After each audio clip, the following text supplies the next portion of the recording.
ವಿಜಯಪುರ ಜಿಲ್ಲೆಯ ತಿಕೋಟ ತಾಲೂಕಿನ ಮಲಕನ ದೇವರಹಟ್ಟಿ ಗ್ರಾಮದಲ್ಲಿ ಲೋಕೋಪಯೋಗಿ ಇಲಾಖೆ ವತಿಯಿಂದ ಮೂಲಸೌಕರ್ಯ ಅಭಿವೃದ್ಧಿ ಅನುದಾನದಲ್ಲಿ 1 ಕೋಟಿ ರೂಪಾಯಿ ವೆಚ್ಚದಲ್ಲಿ ನಿರ್ಮಿಸುತ್ತಿರುವ ವಿವಿಧ ಕಾಮಗಾರಿಗಳಿಗೆ ಜಿಲ್ಲಾ ಉಸ್ತುವಾರಿ ಸಚಿವ ಎಂಬಿ ಪಾಟೀಲ್ ಶಂಕುಸ್ಥಾಪನೆ ನೆರವೇರಿಸಿದರು. ಈ ವೇಳೆ ಜಿಲ್ಲಾ ಪಂಚಾಯಿತಿ ಮಾಜಿ ಅಧ್ಯಕ್ಷ ಸೋಮನಾಥ್ ಬಾಗಲಕೋಟೆ, ಲೋಕೋಪಯೋಗಿ ಇಲಾಖೆ ಇಂಜಿನಿಯರ್ಗಳಾದ ಪ್ರಮೋದ್ ಹಟ್ಟಿ, ವಿದ್ಯಾಧರ ಶರಣ್ಯ ಹಿರೇಮಠ, ದಯಾನಂದ ಹಿರೇಮಠ, ಸಿದ್ದು ಗೌಡ ಮುಂತಾದವರು ಉಪಸ್ಥಿತರಿದ್ದರು.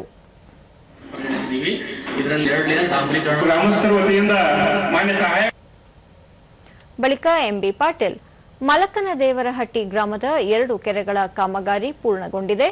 ಮುಂದಿನ ದಿನಗಳಲ್ಲಿ ನೀರು ತುಂಬಿಸಲಾಗುವುದು.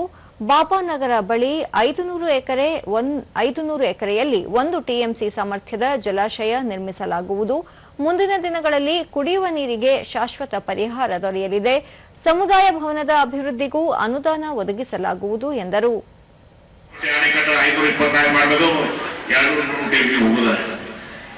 ಹೀಗಿದ್ದಾಗ ನಮ್ಗೆಲ್ಲ ಕೂಡ 1 ಟಿಎಂಸಿ ಅಂತ ತಿಳ್ಕೊಂಡು ಆ ಒಂದು ಟಿಎಂಸಿಯನ್ನ ನಾವು ಮಳೆಗಾಲದಾಗ ಶೇಖರಣೆ ಮಾಡ್ತೀವಿ.